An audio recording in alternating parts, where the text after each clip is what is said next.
Tell us what you do, tell us what your passion is, and how you think you can benefit the Lady Lunch Club members.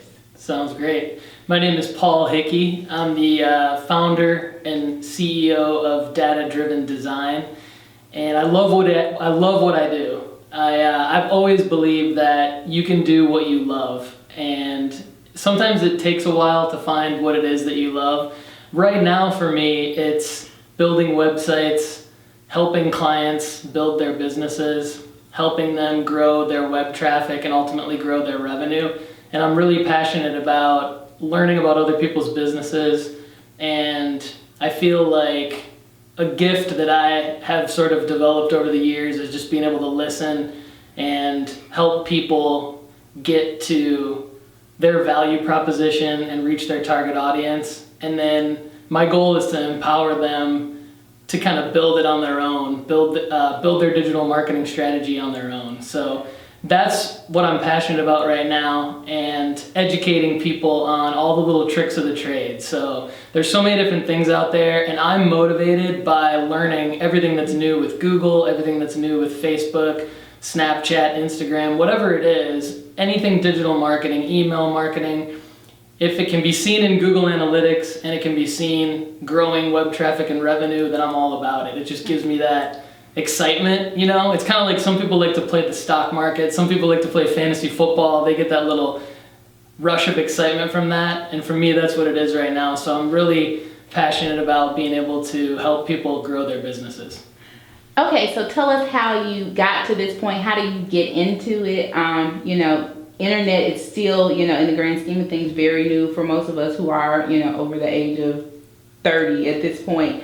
Tell us how you created this life, this career for yourself. Where did you start and how did you get here? Sounds good. Well, I'll take it all the way back to when I was a little kid. I feel like I was always the shortest. I always had a chip on my shoulder. So for whatever reason, I always felt, whether or not people thought this about me, I always thought that people were kind of looking at me like, oh, he can't do that. He can't do what this other person can do. And so for whatever reason, I just always had this attitude like, I'm gonna show everyone that I can do it. I can do it myself. Even if I have no idea how to do it, I'm gonna learn how to do it. I'm gonna figure it out and I'm gonna get there. And so I feel like that's what has motivated me to basically become like a workaholic. Ever since I was 19, I started working all the time, basically, and I got an opportunity to work for the Detroit Pistons.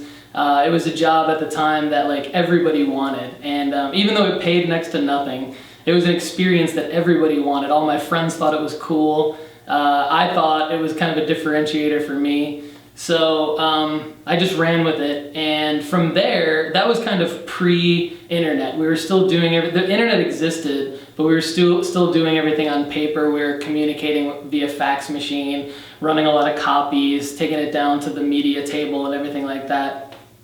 And that experience kind of taught me hard work. It kind of taught me that really nobody cared that much about me, and that I had to kind of throw any kind of ego out the door at a young age.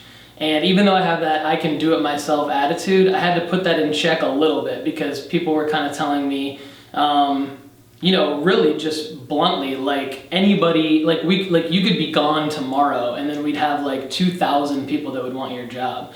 So it kind of taught me a little bit of humility, and I had to hone that I can do it myself attitude into, okay, well, yeah, I can do all these things, but now how do I make it valuable and productive for everyone? And so right around that time, say 1 or 2 years in, then that's when everything started to go a little bit more digital. And so around that time, I started to teach myself more of those skill sets. How can I figure out how to be more valuable? Anybody can run copies of game notes and take them down to the table for the media. Anybody can do a lot of those things that I was doing early on with the Pistons. And so if I could learn how to update websites, how to build websites, Facebook and Twitter were kind of just coming out. So if I could learn how to communicate on those platforms, it was like there was always something next. I had to teach myself what's next. So that's what's kind of propelled me into pushing myself to take the next step into the digital landscape.